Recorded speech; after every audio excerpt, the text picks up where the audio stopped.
Boa noite, pessoal. Nós estamos iniciando aqui mais uma mentoria Terapeuta Completo, e nessa mentoria a gente tem a oportunidade de nos desenvolvermos para que a gente possa alcançar o máximo das possibilidades junto aos nossos pacientes, né? Então, baseando-se nos pressupostos da terapia cognitivo-comportamental, o nosso intuito é realmente abrir a possibilidade de desenvolver as técnicas, as possibilidades científicas mesmo que estão em alta, que eu pratico na minha clínica, que tem a possibilidade da gente realmente alcançar o máximo de desenvolvimento científico, né? A ciência nunca para e a gente realmente precisa cada vez mais alcançar essa possibilidade para ajudar os nossos pacientes. E você, terapeuta, é fundamental nisso, porque eu quando pensei no curso terapeuta completo, quando eu pensei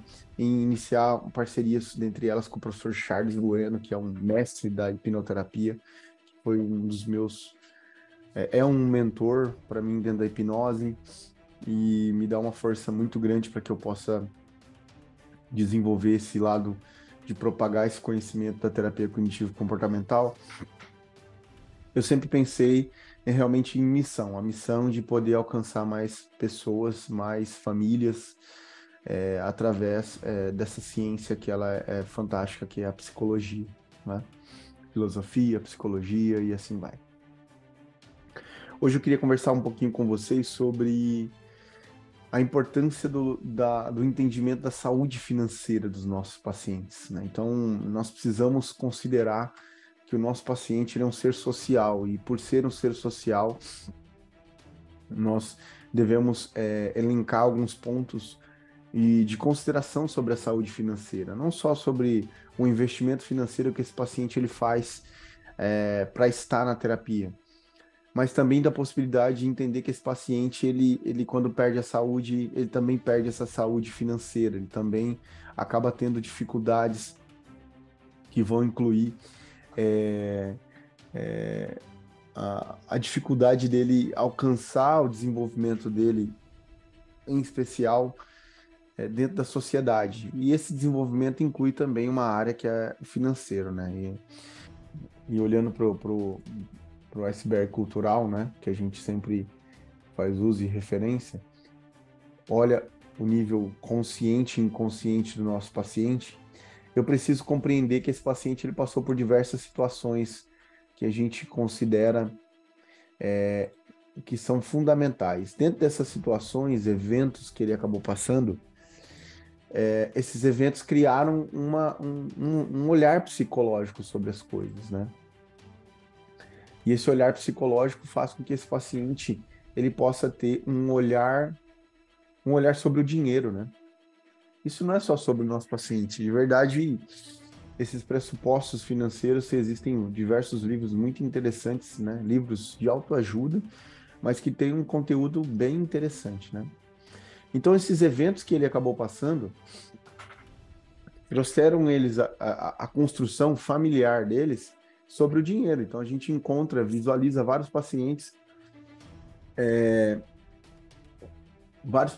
passando por algumas situações em que ele acaba criando um olhar sobre a questão financeira bem evidente, né? Um olhar em que esse paciente ele tem dificuldades de conduzir o lado da saúde dele financeira, e se você perceber, o pai dele também tinha, a mãe dele também tinha, e a construção sobre o dinheiro em relação a ele é bem complicado, né? Nós também precisamos considerar alguns transtornos, entre eles, por exemplo, a compulsão por gastar, né? Então, o paciente, quando ele passa por algumas situações em que ele tem, por exemplo, algumas dificuldades, essas dificuldades, elas podem ser, por exemplo, através de um transtorno emocional, né? Existem compulsão por compras, existem pacientes que, por exemplo, na mania, na bipolaridade, acaba tendo realmente padrões de comportamento de gasto excessivo, né? Na fase da mania, ou seja, na fase do entusiasmo emocional dele ali, ele acaba tendo um gasto exorbitante, acaba não calculando as finanças ou até mesmo as dificuldades que ele tem. E isso tudo a gente precisa considerar. A gente primeiro entende os motivadores, os motivos que levam, tá? Esse paciente, ele precisa de um auxílio medicamentoso. Então, ele precisa de um acompanhamento médico, entende? Esse paciente, ele precisa, por exemplo, que a gente dê técnicas a ele, por exemplo, de evitar pessoas e lugares, evitar situações. Eu tinha um paciente com compulsão por compras que eu precisava que ela passasse o cartão de crédito que era sem limites para o companheiro dela.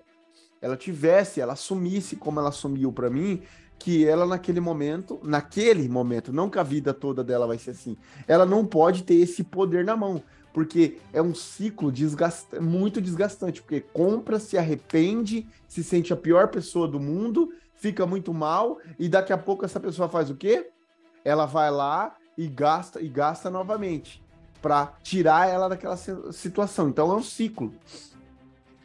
E esse ciclo, então, acaba fazendo que esse paciente ele não se desenvolva. Então, quebrar esse ciclo pode ser evitar situações, como, por exemplo, deixar o cartão de crédito, evitar grupos de venda de roupa, evitar grupos em que ela é estimulada, evitar lugares.